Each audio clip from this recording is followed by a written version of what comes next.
एक बात सुन लीजिए, बिहार के लोगों से हम क्लियर कर देते हैं कि बिहार में कोई सीए लागू नहीं हो रहा है। बिहार में ना एनपीआर की जरूरत है, ना एनआरसी की जरूरत है और ना ही बिहार में सीए लागू होगा।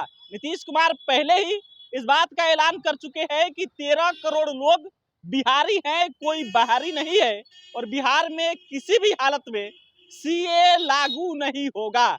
ये जदयू नेता और एमएलसी खालिद अनवर कह रहे हैं कि बिहार में सीएए जो सिटीजनशिप अमेंडमेंट एक्ट है वो लागू नहीं होने देंगे। और बिहार के जो नेता हैं नीतीश कुमार, वो पहले ही इस बात को लेकर कह चुके हैं कि बिहार में ना सीए की जरूरत है, ना एनपीआर की जरूरत है, ना एनआरसी की जरूरत है और किसी भी हालत में एक काला कानून लागू नहीं होने देंगे।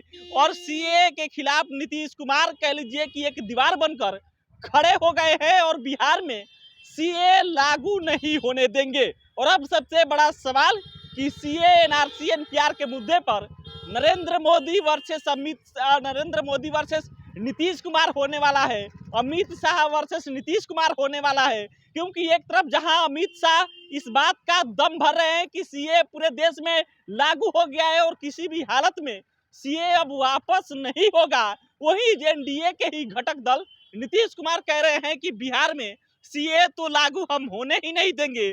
बिहार में एनआरसी एनपीआर और सीए की कोई जरूरत ही नहीं है। बिहार के जितने भी 13 करोड़ लोग हैं वो सभी लोग बिहारी है और बिहार में ना सीए की जरूरत है, ना एनपीआर की जरूरत है, ना एनआरसी की जरूरत है।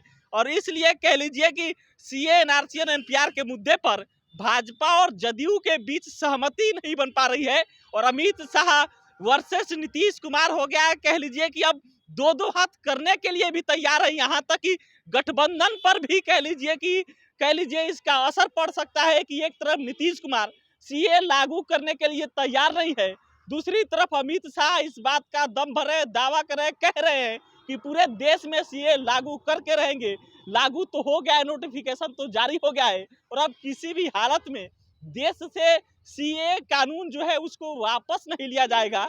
लेकिन नीतीश कुमार बिहार में सीए लागू करने के लिए तैयार नहीं है और वो कह रहे हैं कि बिहार में सीए लागू नहीं होगा। ये वो सीए है जो 2019 में लोकसभा और राज्यसभा से पास किया गया था, राष्ट्रपति की मुहर लगी थी और उसके बाद से कुछ दिन पहले ही ये नोटिफिकेशन जारी होता है कि अब देश में सीएए लागू कर दिया जाएगा। सीएए सिटीजनशिप अमेंडमेंट एक्ट है जो 2019 में पास किया गया था और इसका मकसद सिर्फ ये है कि जो 3 देशों से 6 धर्मों के लोग, पाकिस्तान, अफगानिस्तान और बांग्लादेश से लोग भारत आए हैं, उनको नागरिकता दिया जाएगा। लेकिन नीतीश कुमार कह रहे हैं कि इसको बिहार में हम लागू होने ही नहीं देंगे। बिहार में इसकी कोई जरूरत ही नहीं है, इस काले कानून की बिहार में कोई जरूरत नहीं है। 13 करोड़ जो लोग हैं वो सभी लोग बिहारी हैं। लेकिन देख लीजिए कि सीएए पर अब एनआरसी और एनपीआर जो होने वाला है, कह लीजिए कि जो देश के सबसे ज्वलनशील मुद्दा है, जो बड़ा मुद्दा है, इस पर अमित शाह और नीतीश कुमार एक दूसरे के खिलाफ खड़े हो गए हैं और कह रहे हैं कि हम लागू नहीं होने देंगे। और दूसरी तरफ अमित शाह कह रहे हैं कि इसको हम तो लागू करके रहेंगे।